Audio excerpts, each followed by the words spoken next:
Hello, and welcome to my grave. Today, I am celebrating 100 subscribers on YouTube. Thank you to everybody for all your support and help. You've made this experience a wonderful one for me, and I'm looking forward to so much more. So this video is going to be talking about my personal paranormal experiences. And in the teaser video, I said maybe it's true, maybe it's all made up. To be honest, I wish I was just making it up. Let's start with my earliest memory. I think I was about 3 or 4, and I saw a man at the foot of my bed. I couldn't make out his face or anything. He was just a tall, black shadow figure, and he was standing there, staring at me. My mom thinks it was somebody related to us, but it was somebody I had never met, so I'm not sure. And then when I was younger, I don't know where the doll came from, but this may have been what started my love of haunted dolls, though she tormented me. She looked like Chucky. Not completely, but kinda like Chucky. And when I got her, I was still young, and people would mistake her for me. She had short red hair. She was about the size of a child, a small child. One time, I had left her outside after playing, and she was in a swing. And she was swinging, and one of my parents' friends came over, and they came in and they're like, "You just left her outside in the swing to swing by herself?" And my mom was just like, no, she's sitting right there in the living room. Anyway, I ended up getting a daybed. I used to keep this doll at the foot of my bed because I didn't want her anywhere near my face. Every night, I would have nightmares about her. And I had her for years. I didn't get rid of this doll until I was 17, so I had nightmares about her up until then. She would be at the foot of my bed, watching me, tormenting me in my dreams. Mostly the dreams with her in them consisted of me running for my life while she chased me with various weapons. Sometimes she didn't have a weapon. She would just claw at me and bite me. Now, when I dream, I feel things, like I feel everything. Even to this day, for the most part, my dreams seem very real. Though I could feel her nails digging into my skin, and her little teeth ripping my flesh. And a lot of the time I would be so exhausted from running away from her, I would just be laying there while she scratched and bit and ate me alive till I woke up. I had a lot of night terrors growing up. That could be why.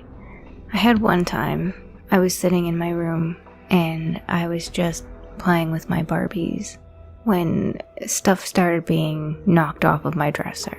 At first I brushed it off, like, things fall, it happens. But then it seemed like the things were being tossed in my direction.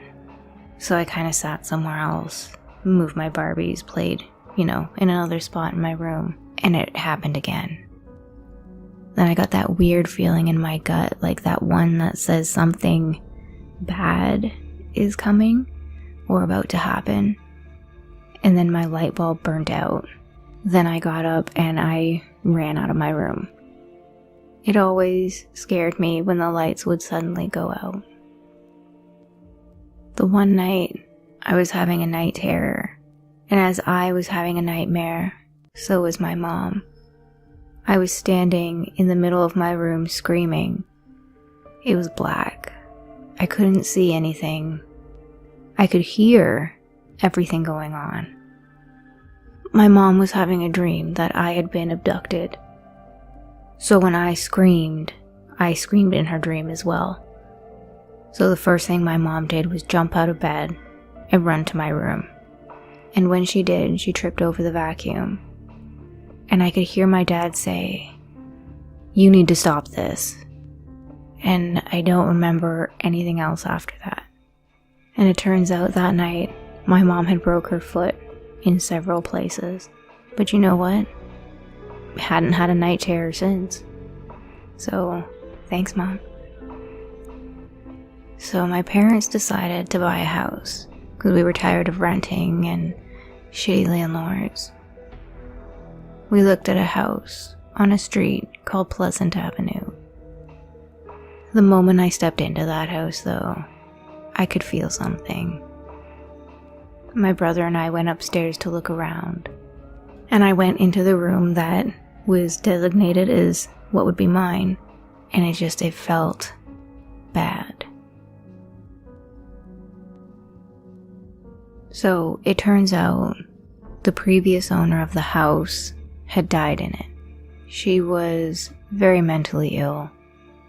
She would chase the kids in the neighborhood away from the sidewalk and the house. She really shouldn't have been living alone. So one day, the mailman noticed she wasn't yelling at him when he came to the door, and he kind of smelled something. Well, it turns out she had passed away. They're not sure how long she was in there for, but it was a while. And I strongly believe she never left that house. I hated going into that basement. I'm not a fan of any basement really, but that one was really bad. I remember my dad got a laptop, and this is when laptops first started being a thing. And the internet. Oh, dial-up. I loved the sound of dial-up, but I do not miss the speeds. That alone was a nightmare. Anyway, I was on my dad's laptop, and I could hear this squeak, like somebody unscrewing a light bulb, like that sound. And, so I'm yelling at my brother to knock it off. Well, it keeps going, and then finally I hear smash, and it goes dark. I go upstairs the best I can, trying not to step on any glass. I go up to my mom, and I'm like, he was downstairs. He unscrewed the light bulb and smashed it on the floor. And my mom looks at me funny, and she's like, we're the only people here.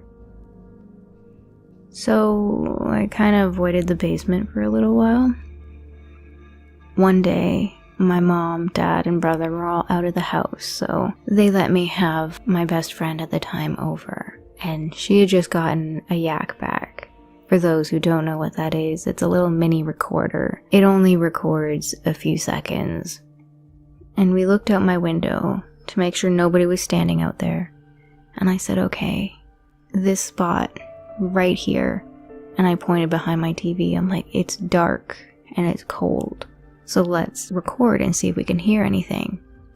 So my friend puts her arm behind the TV and holds the button down until it stops, and she pulls it out and we listen to it.